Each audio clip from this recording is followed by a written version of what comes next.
Hello friends, मैं Chetan Sharma. Actually इधर stock market में हम लोग जब इन्वेस्ट करते हैं तो my self also an amateur investor. तो हम लोग बहुत सारे बुक्स पढ़ते हैं। मेरे पास कई बुक्स मैं लेके आया हूँ इन्वेस्टिंग की जर्नी को लेकर। तो जब तक मैं शेयर नहीं करूँ उस चीज़ को, तब तक फिर हमारे को ऐसा लगता है कि भाई ज्ञान अपने पास रखो तो जो है खो जाता है। तो उसी सिलसिले में मैंने उसको बांटने के लिए एक तरह से एक वीडियो बनाने का सोचा है। तो ये इसमें थीम ये रहेगा कि हमें बुक्स जो है पढ़ना बहुत मुश्किल हो जाता है। तो उसके लिए हम लोग जो मैं बुक्स पढ़ रहा हूँ उसको दोस्तों के साथ शेयर करें कि जैसे वो उसका जो क्रैक्स है वो बहुत छोटे से में निकल के आ जाए। क्योंकि मैं जब बुक्स पढ़ता हूँ तो उसके साथ में रनिंग नोट्स बना लेता हूँ, साथ साथ में उसके जो ब्लैंक स्पेस होता है। तो उस चीज़ को हम वहाँ से रेफ़र कर सकते हैं कि इस पेज पे जो मेन कंटेक्स्ट क्या है, और उसको हम लोग देखेंगे। यहाँ पे मैं सारे चैप्टर्स को नहीं, शुरुआत में छोटा वीडियो रखने के लिए एक एक करके उसको लेंगे। तो ये one up on wall street है, पीटर लिंच जो कि जाने माने फंड मैनेजर हैं फिडेलिटी मैगलन वगैरह के। तो वो सभी को जानते होंगे। और ये इसका ये है कंटेंट, ये है। तो आज हम लोग ये इंट्रोडक्शन प्रोलॉग तक कोशिश करते हैं, और उसके बाद फिर बाकी हम लोग एडवांटेज ऑफ डम मनी भी हो सकता है तो बनाता हूँ इसी वीडियो में। उसके बाद फिर हम धीरे धीरे करके हर एक पार्ट जो भी है, preparing to invest, picking winners, long term view वगैरह हम लोग देखेंगे। अभी तो मैंने भी सारी किताब पढ़ी नहीं है, तो I am reading and wanted to share with you guys. तो इस जो फर्स्ट चैप्टर है introduction to the millennium edition, तो ये एक्चुअल में वो पहले वाले एडिशन से जो उनको नया, जो भी उनको लगा होगा कि भाई मैं बता देता हूँ इस एडिशन में कि आज के डेट में जो पहले जो लिखा था उससे क्या लोगों को बताना चाहिए। तो यही है, बता रहे हैं कि 30 प्रिंटिंग और 1 मिलियन कॉपीज़ वगैरह हो गई। और ये जो एडिशन है वो 11 ईयर्स बियॉन्ड वाला है। मेरे हाथ में जो है बुक पुरानी बुक है, तो जो है मैं भी वैल्यू इन्वेस्टिंग करके ले आया था। तो बेसिकली ये यही बताना चाह रहा है कि लॉन्ग टर्म में पैसा बन जाता है। कि डाउ जो है वो 1990 से 4 गुना हो गया है, 2400 से 11,000। और अपना जो है 50% जो अमेरिकी नागरिक हैं वो या तो स्टॉक या म्यूचुअल फंड ओन करते हैं, जो कि 1989 के दशक में 32% केवल था। तो बेसिकली ये कह रहे हैं कि जो है स्टॉक और म्यूचुअल फंड की जो क्रेज़ है, बाकी इंडिया में तो अभी बहुत कम है। तो आगे हमारा ऐसा नहीं कह रहा है कि इंडिया अमेरिका बन जाएगा तुरंत और यही चीज़ रेप्लिकेट होगी, बट मोर और less the trend will remain, कि हम भी उस दिशा में ज़रूर जाएंगे। सो इस पेज पे अगर हम देखेंगे तो यही कह रहे हैं कि बहुत सारे lot of amateur stock pickers did poorly with their picks. तो वो यही कह रहे हैं कि बहुत सारे इंडिविजुअल एमेचर स्टॉक पिकर जो भी है बेकार परफॉर्म किए, इसलिए वो भग लिए म्यूचुअल फंड की ओर। तो यही है, बेकार परफॉर्म करने पे लोग म्यूचुअल फंड की तरफ जाने लगते हैं, यही होता है। तो जब आपको कॉन्फिडेंस नहीं रहेगा, आप लर्निंग नहीं करोगे, तो यही होता है। तो खुद से करने में यही दिक्कत है, फिर आदमी सोचता है कि भाई हो नहीं पा रहा है तो चलो म्यूचुअल फंड ही ले लेते हैं। तो पर जो है म्यूचुअल फंड आपको मीडियोकर रिटर्न्स देगा, ऐसा एक्स्ट्रा ऑर्डिनरी रिटर्न्स तो आपको खुद से ही बनेंगे। तो फिर दूसरी जो एक सेकंड पैराग्राफ है उसमें यही है कि at low point demoralize investors have to remind themselves that the bear markets don't last forever. और ये सारी चीज़ें कि ना ज़िंदगी भर बियर मार्केट चलता है ना बुल मार्केट। तो मेन सार यही है इस पेज का। फिर हम इस पेज पे आते हैं कि हमारा इसमें ये नहीं कि line by line word by word पढ़ें, जो मेन क्रक्स है कहना चाह रहा है उसको हम पकड़ने की कोशिश करते हैं। हो सकता है इसमें से कुछ और भी निकल जाए। तो एज ए मैं रीडर जो मैं छान पाया हूँ नॉलेज, वो मैं आपके साथ शेयर कर रहा हूँ। कोई दूसरा रीडर और भी इसमें से निकाल सकता है। तो वो मैं वो जितनी बार पढ़ेंगे उतनी बार हमारा वो रहेगा। So that's why I am also taking the जो स्नैपशॉट है वो बुक का भी रख रहा हूँ कि इससे जो मैंने सीखा है वो आपके साथ शेयर करूँ। तो वो कहते हैं कि my experience was you don't have to be trendy to succeed as an investor. जितने भी इन्वेस्टर वो जानते हैं पीटर लिंच, वो सारे लगभग टेक्नोलॉजी से भागने डरने वाले रहे हैं। चाहे वो आपकी मान लीजिए ये सब रहे हैं वारेन बफेट टाइप या उस टाइप के। तो बाकी जो है एक तरह से अमेजन से भी ये दूर भागे थे। पर वो कह रहे हैं कि अमेजन का धंधा जो है वो धोबी का काम जैसा समझना आसान था, लाइक ड्राई क्लीनर वगैरह लिख रहे हैं। तो इनकी अपनी भी एडमिट कर रहे हैं कि ये इतने फ्लेक्सिबल नहीं थे कि अमेजन की अपॉर्चुनिटी समझ सके। सो इवन इफ देख रहे हैं कि बड़े बड़े आदमी भी अपनी गलती मिस्टेक एडमिट करने में कोई दिक्कत नहीं महसूस करते हैं, और हम लोग अपने ईगो को बहुत ज़्यादा अटैच कर लेते हैं। तो इस चीज़ को हम लोग को बचना होगा। तो पहले जो डॉट कॉम बबल जो चल रहा था कि किसी भी चीज़ में डॉट कॉम लग जाए तो फिर वो भाग रही थी, तो वो तो ख़त्म होना ही था। स्टीफन किंग का थ्रिलर के लिए जाने जानते हैं ये, वैसे ही लिंच भाई साहब को भी थ्रिलर पसंद है, इस बात से पता चला। तो इंटरनेट का युग से पहले कंपनीज को बिलियन डॉलर मार्केट कैप पहुंचने में घस जाता था। आज तो बिलियन डॉलर वैल्यूएशन पहुंच जाते हैं बिना एक पैसा कमाए, क्योंकि जो मार्केट है वो आपके जो है अगर किसी इंटरनेट हॉट स्टॉक का प्रॉफिटेबल होने का इंतजार नहीं करता है। फंडामेंटल्स गया तेल लेने, यह सब कुछ जो है ये सब बुढ़े हुए लोगों का फंडा है, बुढ़ाऊ फंडा है। तो अभी तो हम लोग आने वाली जो ग्रोथ और खुशहाली है, प्रॉस्पेरिटी है, जो कि श्योर भी नहीं है कि आएगी, तो उसको लेकर हम उसको बहुत ज़्यादा वैल्यूएशन दे देते हैं। तो मार्केट एक तरह से ऑप्टिमिस्ट हो जाता है। स्टार्टअप आप देख सकते हैं जैसे ओला हो, बाकी सारी जोमेटो वगैरह हो। पर भाई क्या कोई सेंस है उसको खरीदने का हायर वैल्यूएशन पर? तो पीटर लिंच तो यहाँ कहते हैं कि नहीं है। तो कॉशन करते हैं कि न्यू एज आईपीओ या डिजिटल मार्केटिंग कंपनीज, ये मैं समझ रहा हूँ कि यहाँ से कि ये कॉशन कह रहे हैं। तो स्टॉक प्राइस जैसे डबल हो जाता है, ट्रिपल हो जाता है। जैसे हमने बजाज हाउसिंग फाइनेंस में देखा था कि 70 रुपये का स्टॉक 180 तक पहुंचा दिया था, उसके बाद नीचे अब 120 110 के आसपास में लटक रहा है। तो उसको 2.5 गुना कर दिया था पहला लिस्टिंग दिन में। तो इस तरह से ओला के साथ भी हुआ था, उसको 150, 155, 160 तक पहुंचा के वापस अब 40 पे पहुंचा दिया। तो ये सारी चीज़ें जो है लिस्टिंग के दिन से इतना ज़्यादा, जैसे ओला पर उसके वो अपने हाई पर कभी नहीं पहुंचते। तो भैया ये फैंसी स्टॉक कितना भी लटका झटका दे, हमें तो अपना बुढ़ऊ चाल ही चलेंगे, फंडामेंटल्स ही परम आदि सत्य है, इनका कहना है। ठीक है, ये सब क्षणिक चीज़ें हैं, इससे अगर पैसा बना लिए तो ठीक है, पर अब पता नहीं आप जब घुसोगे तो फिर पैसा बनना बंद हो जाए और आप ही का लग जाए। तो सस्टेनेबल वे नहीं है, ये कहना चाह रहे हैं। तो बाकी हम इस पेज पे आते हैं, पेज नंबर 13 पे। तो ये कह रहे हैं कंपनी जो सक्सेसफुल होगा वो नया मार्केट में घुसेगा, कमाई बढ़ेगी और उसका शेयर इंक्रीज होगा, फिर कंपनी के दिन फिरेंगे, टर्न अराउंड होगी। तो स्टॉक प्राइस नहीं देखना चाहिए, पी देखो। और .com वाले में ई रहेगा तो पी देखेंगे, जब ई नहीं है तो पी क्या देखोगे। तो वो जो है, ये बसंत माहेश्वरी भी कहते हैं, वो हमको लगता है यहीं से चुराए हैं, पीटर लिंच उनके गुरु रहे हैं। तो बाकी अगर एक चीज़ ही फॉलो करनी है तो अर्निंग्स फॉलो करो, वही मेक और ब्रेक करती है। शॉर्ट टर्म में जो स्टॉक प्राइस एक डिस्ट्रैक्शन है, जो आपकी गाड़ी पटरी से उतार सकती है, गलत गाड़ी में चढ़ा सकती है। ठीक है, जब कोई नए इनोवेटिव कर रहा है, इनोवेशन कर रहा है कि नई इंडस्ट्री उभरी है, इंटरनेट हो या रेल रोड हो या टेलीफोन हो या कार हो या एरोप्लेन हो या टीवी हो, जिसमें नई नई कंपनीज आई, पर सब कंपनी ने इस फील्ड में झंडा तो नहीं गाड़ा, कुछ ही एक दो ने पूरा कब्जा लिया ना। आज टेलीकॉम के अंदर में भी आप देख रहे हैं कि जो है अपना भारतीय एयरटेल और जियो है। बाकी वोडाफोन आइडिया का तो मतलब समझ लो कि लंगोटा खुल ही गया है, वो तो गवर्नमेंट ने उसका स्टेक ले लिया है। बाकी सीमेंट में भी देखिए अल्ट्राटेक, अंबुजा या अदानी वाला जो आपका है। बाकी छोटे मोटे प्लेयर हैं, स्टार स्टार, श्री सीमेंट है एक, तो वो भी मान लीजिए अपना है। तो एक तरह से कंसोलिडेशन हो रहा है इस मार्केट में, कि आप देख रहे हैं कि वहाँ प्लेयर्स कम हो जा रहे हैं। फिर हम लोग आते हैं इसमें कि जो जीता वो सिकंदर, बाकी है बंदर, उन्हीं के शेयर होल्डर जो है बनते हैं मालामाल और बंदर के बनते कंगाल। तो ये पेज में ये कहते हैं। तो यहाँ पे जब हम कोई भी इन्वेस्ट कंपनी में, whenever you invest in company, you are looking for its market cap to rise, तो मेनली वो देखते हैं आप। तो आप इसमें जब 10 बैगर के लिए घुस रहे हैं तो आप ये देखिए कि मार्केट कैप क्या 10 गुना होगा। तो उसके लिए उसको कमाना होगा, जितना पड़ेगा तो उसका अंदाज़ा लगाओ। 40 का पी मान लो इन बुल मार्केट, और अर्निंग इन ईयर को पी से मल्टीप्लाई करके देखो क्या मार्केट कैप आ रहा है। बढ़िया कंपनी में अगर ऊंचे में घुसा तो इन्वेस्टमेंट रिस्की हो जाता है, खासकर जब मार्केट कैप बहुत बड़ा हो। अब जैसे मान लीजिए कि अपने ट्रेंड ही देख लीजिए, पी भी 120 का, मार्केट कैप भी 1 लाख 1.5 लाख करोड़ का हो ही गया था ना ऊपर। तो उस वक्त में आप ऊंचे पी में घुसेंगे तो झटका तो खाएंगे। अगर किसी को अर्निंग नहीं बढ़ रहा है और 100 का पी है तो 100 साल लगेंगे अपना मूलधन वापस निकालने में, फ़ायदा तो भूल जाओ। तो कांस्टेंट अर्निंग के हिसाब से देखेंगे तो वही होगा। तो बाकी एक और कंसेप्ट यहाँ पीटर लिंच बहुत ज़बरदस्त बताए हैं 15 पेज नंबर पे, जो कि नया चीज़ हमको मतलब लगा।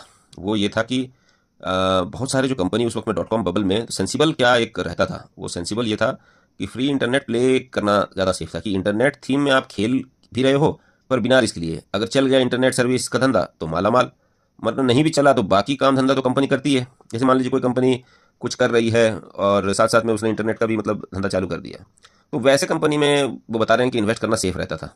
तो आज के डेट में मतलब जो डीमर्ज करके सब चीज़ें इंटरनेट का अलग कर लिए, उसमें नहीं, जो मतलब बाकी डिवीजन भी ले रही है और उसको मान लीजिए कर रही है। जैसे आज के डेट में माइक्रोसॉफ्ट है, अब एआई में भी मान लो यही, जब उस समय .com चला था तो ये था, अब आज के डेट में ही एआई में भी यही होगा। माइक्रोसॉफ्ट उस समय भी किया था, आज भी मतलब माइक्रोसॉफ्ट ऐसा नहीं है कि खराब है।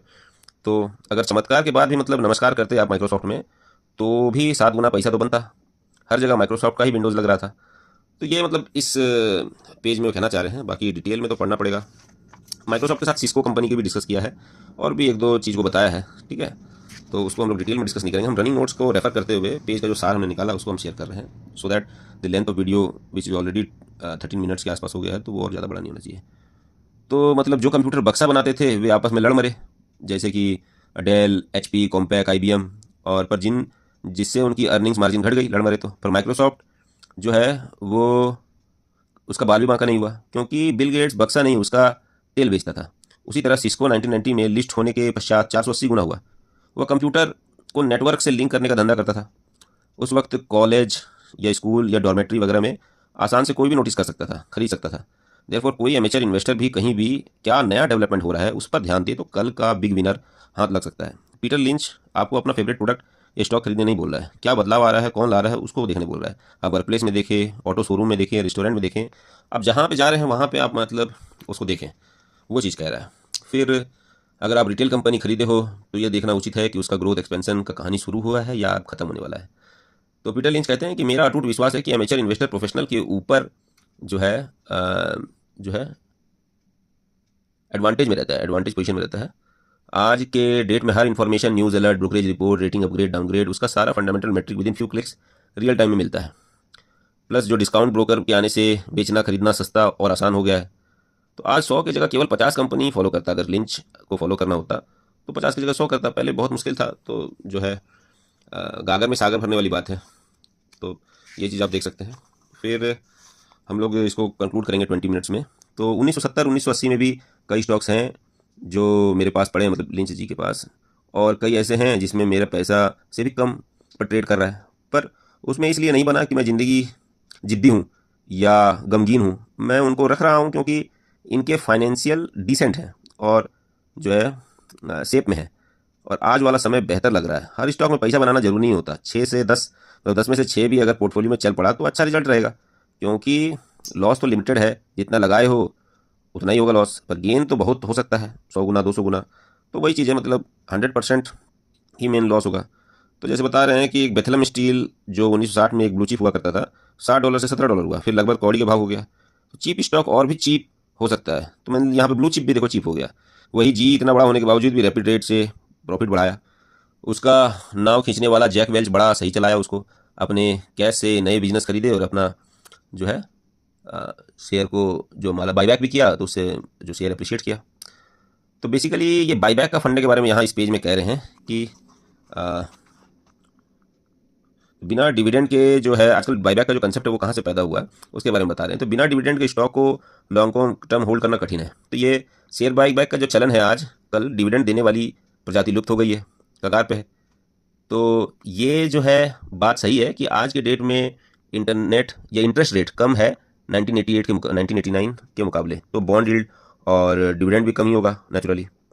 पर कंपनी पहले जैसे डिविडेंड पर जोर नहीं देती। अगर कोई जिम्मेदार है इस चीज़ को करने के लिए, लुप्त होते डिविडेंड को करने के लिए, वो है गवर्नमेंट। क्योंकि भाई कॉर्पोरेट इनकम, कॉर्पोरेट प्रॉफिट सब पे डिविडेंड इनकम सब पे टैक्स लगा देती है। तो भैया आप LTCG वगैरह देते रहते हैं, कॉर्पोरेट डिविडेंड पे भी टैक्स देते हैं, तो डबल डबल टैक्सेशन होता है। तो इसी को अवॉइड करने के लिए उसको शेयर प्राइस में ही एक तरह से इनहेरेंट कर देती है, जिससे डबल टैक्सेशन ना हो। तो आप ये समझ लीजिए। तो यह बड़ा, या इधर ये एक पढ़ते हैं कि एप्पल से रिलेटेड कुछ, यह बड़ा अनयूजुअल है कि इकोनॉमी अच्छा कर रही है फिर भी कंपनी डिविडेंड देना नहीं चाहती। पहले ऐसा करने पर शक होता था, अभी रिवाज हो गया है बाईबैक का। जी को देखो, एप्पल को देख लो, नंबर ऑफ शेयर्स घट रहे हैं तो EPS अर्निंग पर शेयर बढ़ रहा है।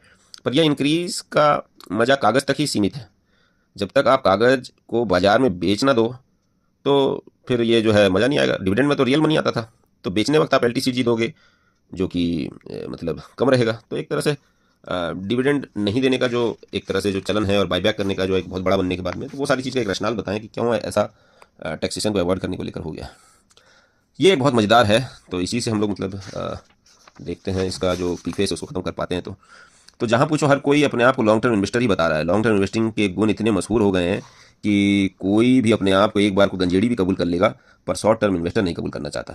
तो स्टॉक मार्केट की खबर पहले जो दुर्लभ थी, फिर आसानी से मिलने लगी, अब तो इसमें से पीछा छुड़ाना मुश्किल हो गया, दुर्लभ हो गया। तो कोई भी लॉन्ग टर्म इन्वेस्टिंग को उतना पैशनेटली विश्वास नहीं करता था जितना कि मैं करता हूँ। मतलब पीटर लिंच कह रहे हैं कि धकाधक ट्रेडिंग ने स्टॉक मार्केट को ज़्यादा वोलेटाइल बना दिया है। डे ट्रेडिंग मतलब घर बैठे कैसीनो खेलो है, डेली डेली मत देखा वरना डेली खेलने का मन करेगा। मतलब पोर्टफोलियो की बात कर रहे हैं। स्टॉक का दाम हर 6 महीने में देखा करो, जैसे कि ब्रेक ऑयल कार में देखते हो कभी कभी, तो उस टाइप से देखा करो। वो कह रहे हैं, मतलब पॉसिबल तो नहीं लग रहा है आज के डेट में। जिसको छटपटाहट है कि स्टॉक ने आज कैसा किया, पूछ लो कि डाउ ने कैसा किया या कितने स्टॉक ऊपर या नीचे थे। ये ऊपर नीचे का रेशियो ज़्यादा सही पिक्चर बताता है। लोग सोचते हैं कि जब इंडेक्स 20% ऊपर है तो मेरा भी पोर्टफोलियो क्यों गिरा हुआ है। तो अब इंडेक्स में भी कुछ ही नाम चलते हैं और बाकी तो ठन ठन गोपाल ही रहते हैं। अब US में आप देख लीजिए कि टेक्नोलॉजी स्टॉक चल रहे हैं, तो बाकी S&P 500 और बाकी थोड़ा सा ठंडे ही हैं। तो तो ये कह रहे हैं कि एक इंडस्ट्री है जहां स्मॉल स्टॉक कमाल धमाल कर सकते हैं, वो है बायोटेक। मतलब ये उस वक्त कह रहे हैं। मैं पहले मजाक उड़ाता था कि जो है कि 100 PhD 99 माइक्रोस्कोप और जो है जीरो रेवेन्यू वो आप ले लें और शेयर बेच के पहले ही $100 मिलियन उगाही कर लें, तो आप बायोटेक कंपनी है। ये रहती थी बायोटेक कंपनी की असलियत। पर ऐसा नहीं है, मैं गलत था। बायोटेक मतलब फर्जी में समझता था, पर मैं गलत था। पीटर लिंच कर रहे हैं। तो जैसे इलेक्ट्रॉनिक्स ने पिछले शताब्दी में खेला किया है, बड़ा खेला, उस तरह इस शताब्दी में बायोटेक्नोलॉजी कर सकता है, उनका मानना है। ये प्रीफेस टू मिलेनियम एडिशन ही चल रहा है, तो ये इंट्रोडक्शन, तो उसको ही हम लोग खत्म करना चाहेंगे। तो मार्केट कमेंटेटर बोलते रहते हैं कि ये क्रैश 70 वाला है, ये 2929 से कंपेयर कर सकते हैं, फलना डिगना लग रहा है। 73 74 में निफ्टी 50 से 80% गिर गया था। मतलब यह बात गलत है कि बड़ी कंपनी होगी तो भालू से बच जाएगी। भालू मतलब यहाँ बीर मार्केट। तो हम अगर निफ्टी 50 कोई पकड़ा रहा तो डाउ एंड S&P 500 सबको बीट कर देता इन रिटर्न्स।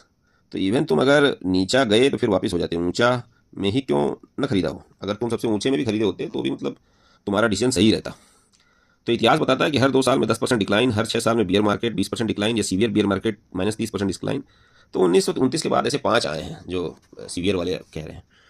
फिर ये एक और पेज है, हम लोग देखिए अच्छे खासे पेज पे आ गए, 23 पेज पे। तो ये बहुत अच्छा होगा कि हम गिरने से पहले बेच दें और उठने से पहले खरीद लें, घुस जाएं। ऐसा मगर कोई कर नहीं पाता, वो ये कह रहे हैं। और अगर गिरने से पहले आप बेच भी दिया तो अगला रैली से पहले घुस नहीं पाओगे।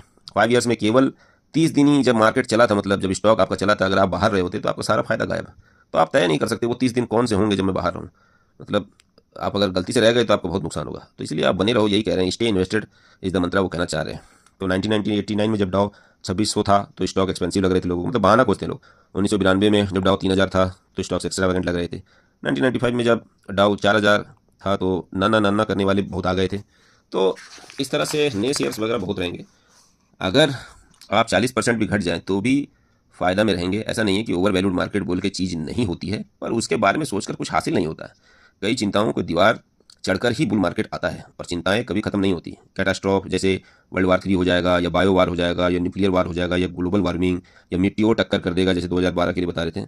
तो बहुत सारी बेनिफिशियल घटना भी हुई है। तो हमारे जैसे आप देखेंगे कम्युनिज्म का पतन हो गया है। फेडरल और स्टेट गवर्नमेंट यूनाइटेड स्टेट के बारे में बता रहे हैं कि बजट सरप्लस वगैरह में चल रही थी। लोएस्ट अनएम्प्लॉयमेंट है अमेरिका में। यूरोप जो है उसके बारे में भी कुछ कह रहे हैं कि मतलब नेगेटिव चीज़ कि वहाँ पे स्मॉल बिजनेस नहीं चलते। तो बेसिक स्टोरी वो कह रहे हैं कि सिंपल है और नेवर एंडिंग है, कि ये कोई लॉटरी टिकट नहीं है स्टॉक्स। अगर आप अच्छी कंपनी ओन करते हैं तो आप ओन मतलब यू विल डू वेल। तो बहुत सारी वो कह रहे हैं कि 20 कंपनी उन्होंने एक लिस्ट बनाई, एक टेबल बनाई है। तो वो बता रहे हैं कि बहुत सारी हाईटेक कंपनी जो है जैसे हेलिक्स, फोटोन, बहुत सारी ये सब पकड़ नहीं पाते जो नॉर्मल आदमी। ये पीटर लिंच की ये किताब है, वो कहना चाह रही है कि भाई आम आदमी भी बहुत अच्छा निवेश कर सकता है। तो वो जैसे डेल कंप्यूटर हो, माइक्रोसॉफ्ट हो, इंटेल हो, एमजेन हो, तो होम डिपो हो, स्वाब हो, हार्ले डेविडसन हो, लोवेज हो, ये पेचेक्स हो, ये सब नॉर्मल काम करती है। जीन्स बनाने वाली द गैप हो, द बेस्ट बाय हो, द स्टेपल्स हो, डॉलर जनरल हो, ये सब मतलब नॉर्मल धंधा करती थी। तो बहुत सारी चीज़, मगर धंधा करने का तरीका इन लोग को अलग था। वेल मैनेज कंपनी थी। तो जो शॉपिंग एक्सपीरियंस इन्होंने बहुत अच्छा दिया, फर्स्ट हैंड दिया। तो ये सारी चीज़ें करके ये बिग विनर्स बने। तो इन सबको मतलब जो है नोट करना, नोटिस करना आम आदमी के लिए भी बहुत ईजी था, थोड़ा डिफिकल्ट नहीं था। तो ये एंडिंग हो गई। यहाँ पे मैं इसके साथ में इस वीडियो को खत्म करना चाहूँगा। यहाँ पे हम लोग एक बार नज़र डालेंगे इस पर कि जो है 20 big winners in US stock in the 1900s। तो हमारे इसमें हम देखेंगे कि जैसे डेल कंप्यूटर मैन्युफैक्चरिंग धंधा मतलब क्या था। हम ये देखना चाह रहे हैं मेनली कि जैसे देखिए टेक्नोलॉजी वाला धंधा रेडियो स्टेशन, ये टेक्नोलॉजी वाला माइक्रोसॉफ्ट, एक डिस्काउंट ब्रोकर चार्ल्स श्वाब था। बाकी विटामिन फूड सप्लीमेंट वाला था, देखो वो चला। आज के डेट में भी हमारे यहाँ पे विटामिन फूड सप्लीमेंट का बहुत सारे हेल्थ कार्ड ये वो चल रहा है। तो ये लोग भी जब लिस्ट होंगे तो ये भी कुछ बड़ा कर सकते हैं। अटॉर्नी सर्विस भी आजकल एक बहुत सारी मतलब अनऑर्गेनाइज्ड है। तो बाकी कंप्यूटर चिप्स तो इंडिया वगैरह में है नहीं। पेरोल सर्विस थोड़ा बहुत। डिस्काउंट रिटेलर तो हमारे जैसे डीमार्ट है। मोटरसाइकिल हार्ले डेविडसन वगैरह की जगह हमारे रॉयल इनफील्ड है। तो मेडिकल सप्लाईज़ में यहाँ मेट्रॉनिक था, हमारे पास पॉलीमेड है, और भी है छोटे मोटे, पर बहुत ज़्यादा नहीं है। बाकी बिल्डिंग सप्लाईज़ या इस तरह की है नहीं अभी आज के डेट में। ये बिल्डिंग सप्लाईज़ जो चल रही है उसमें जो अपना ऑफिस और ईएफसी या इस तरह को हम ले सकते हैं, जो थोड़ा सा उस साइड में जा रही है अपने जो इसके लिए जो हमारे मतलब कि जीसीसी ग्लोबल कैपेबिलिटी सेंटर्स वगैरह को सपोर्ट करने के लिए। तो इससे ही हम खत्म करेंगे कि किस थीम से उन्होंने मतलब ये मिलेनियम एडिशन के लिए जो उन्होंने दिया है। तो थैंक यू गाइस फॉर। अब हम लोग मतलब नेक्स्ट में लेके आएंगे जो प्रोलोग